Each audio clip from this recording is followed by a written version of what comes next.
So the first factor of production is land. Land is a natural resource, okay, and the reward for it is rent. So maybe you are asking an examination, describe land as a factor of production. What you need to say is land is a natural resource that is used by businesses to carry out their operations, and the reward for land is rent. Is it clear? The second factor of production is labor. Labor is a human resource. That is why there is a topic called human resource management. Human resource management are the system used by managers to manage labor, to manage workers. Do you understand? Yes. So this labor is a human resource. They say these are all human effort needed to provide goods and services. A business needs workers with wide range of skills and expertise to run the firm. Now, there are two types of laborers. They are skilled laborers and they are unskilled laborers. Okay? Skilled laborers are those laborers who have taken education and training. They are professionals. But unskilled laborers are those who haven't taken education and training. For example, there's a difference between me who is teaching and the maid. Right? I am a skilled laborer because I'm providing.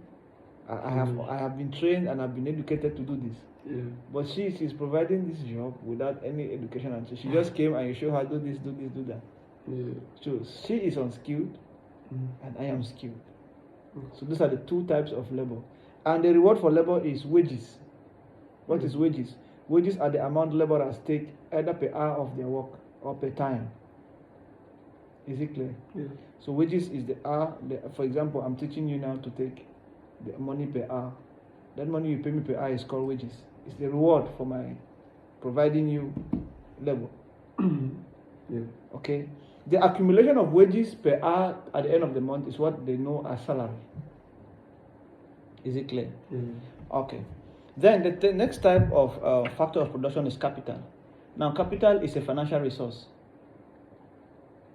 and the reward for it is interest. So without capital, you can't pay laborers and you can't get a land. Then the last is the enterprise. They say this is a factor of production that combines the other three factors. So you who is the entrepreneur, you own the enterprise. You are making use of all these other factors of production either for the maximization of profit, because the reward for an enterprise is profit. So the reason why you are combining all these other factors of production to carry out a business activity is because you want to make profit. Is it clear? So those are the four types of factors of production we have. Land, which is a natural resource, the reward for it is rent. Labor, which is a human resource, the reward for it is wages and salaries. Capital, which is a financial resource, the reward for it is interest. And enterprise, the reward for it is profit. So you might be asked in an examination, explain the factors of production and their rewards. So you start by saying number one, land. You explain, you give reward. So those are what every business needs in every sector to carry out its activities. Okay, so I said there are three sectors, or there are three types of industries in business. The first is the primary industry. Okay, I want you to read it, but I will explain it to you in a way you get it. So read. Primary sector. The primary sector refers to the extraction of raw materials from the earth. It includes the industries such as farming, fishing, Forestry and mining. Mining. Okay, and in the primary sector, what they basically do is the extraction of raw materials from the ground. Okay? Like they have explained to you, they said, like farming, you know farming, right? Fishing, forestry, mining, you know mining, mining of gold. So it all centers or goes around the extraction of raw materials. Okay, so they say the primary sector provides fuel for businesses to operate, e.g., oil and gas, raw materials needed to produce goods and services, e.g., wood, metals, and crops. So when you go to the farm, when you go around and maybe carry out, or you plant tomato and plant onions, and when you harvest them, they are under the primary sector. Is it clear? So when you're asked maybe in an exam, explain the primary sector or the primary industry, you say these are industries that are concerned or that are focused in the extraction of raw materials from the ground.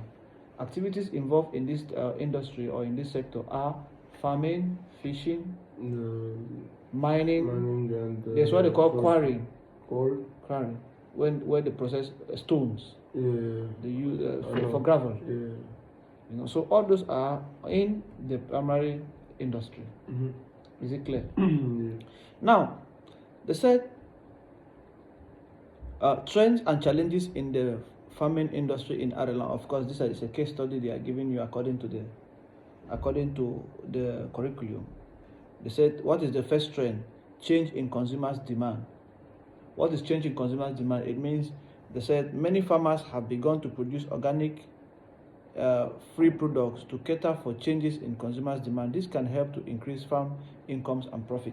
Now, you know, before the increase in world population, most products were produced naturally. But now, because of increase in population and increase in demand for maybe raw materials or for products that are to be consumed, farmers are now using chemicals, fertilizers, to increase the profit, to increase the the production of those items that are needed by the people for consumption. So that's the first challenge that farmers face in Ireland, the increase in the demand for consumer products. Then they said, how are the challenges solved? Farmers receive farm loans in order to buy fertilizers or or chemicals to increase production, because you can't get fertilizers for free. Yes, you can't get insecticide, pesticide. I hope you know all those materials, all those chemicals used.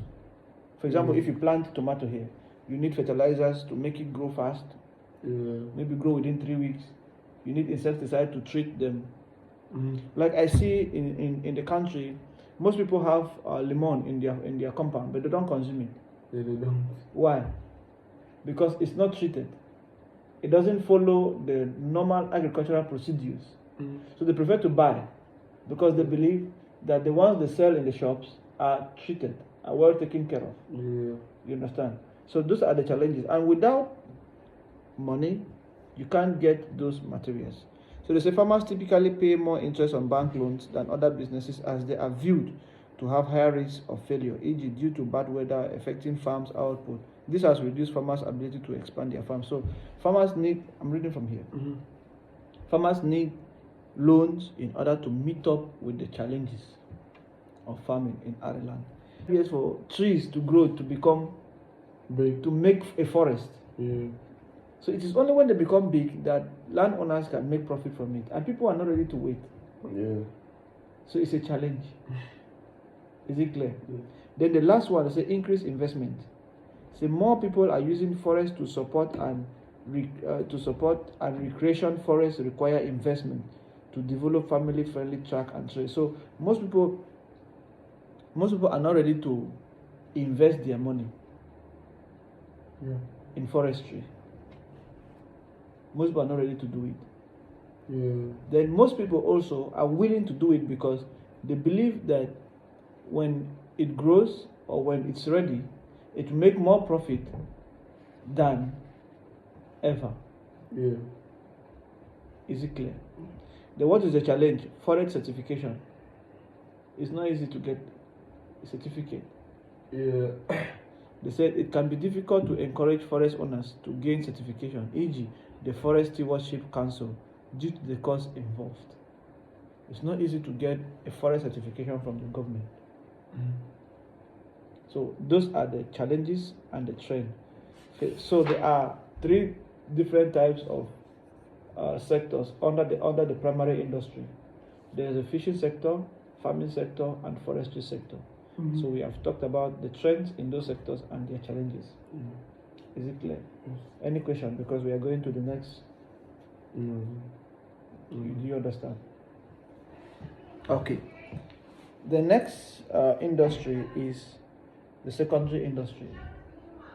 We said the primary industry is an industry that is focused with the extraction of raw materials from the ground to support the production of goods and services, right? Now, what is the secondary sector?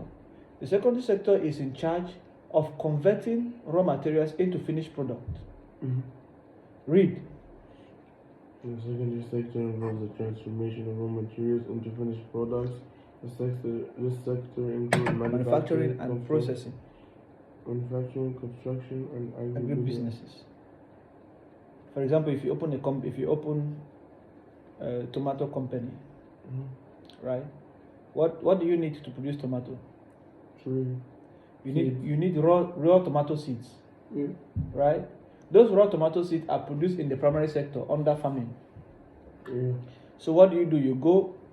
There is what they call backward vertical integration and forward vertical integration in business group. Of course, they say integration is when two companies merge together to carry out business activities, right? It can be backward, it can be forward. So if a secondary industry merges with an industry from the primary sector, it is called backward integration. But if a secondary industry go into partnership or merges with an industry in the tertiary sector, it is called forward integration, right? So you, as a producer of tomato, you may decide to merge with another company or maybe a farm producing tomato. Because when you make an agreement with them, all the tomatoes produced in their farms will be supplied to your company. So what do? You convert or you transform the tomato seeds into consumable tomato, which is in tins, in cans. So the tomato seeds will undergo processing. Is it clear? So you have transformed tomato seeds, processed it into tomato tins. So they said the activities involved in this industry, the number one is manufacturing. What is manufacturing? The creation of goods and services.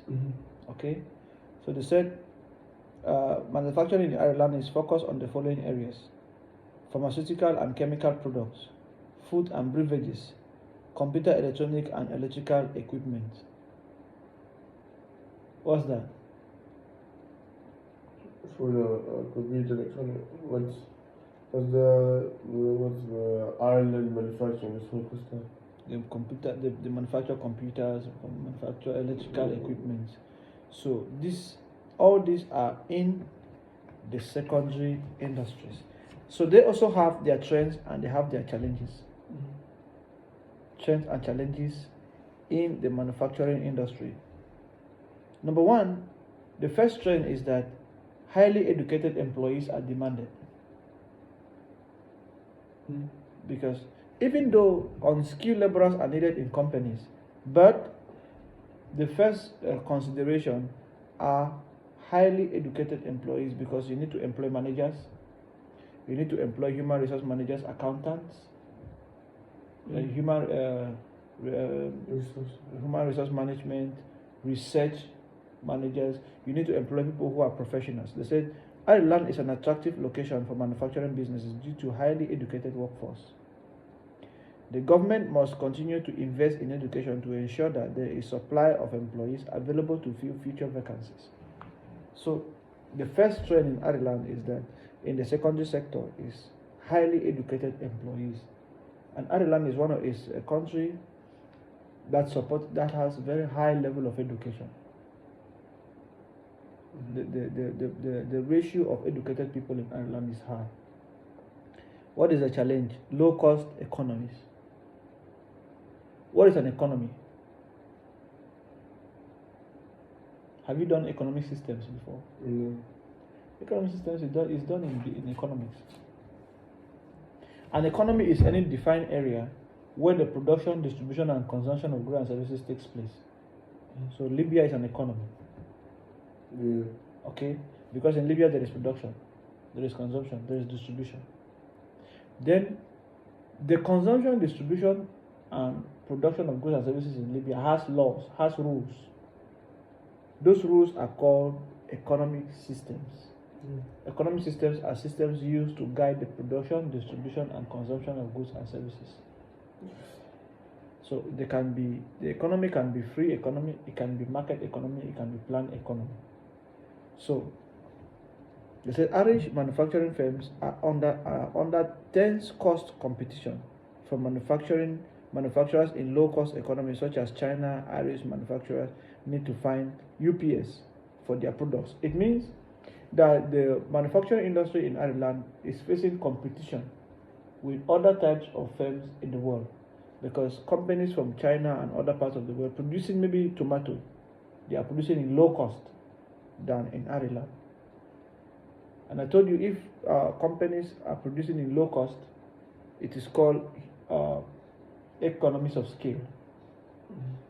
Economies of scale are those advantages enjoyed by firms because of their increase in size, because of their high quantity production. So if you produce more, the cost of production falls.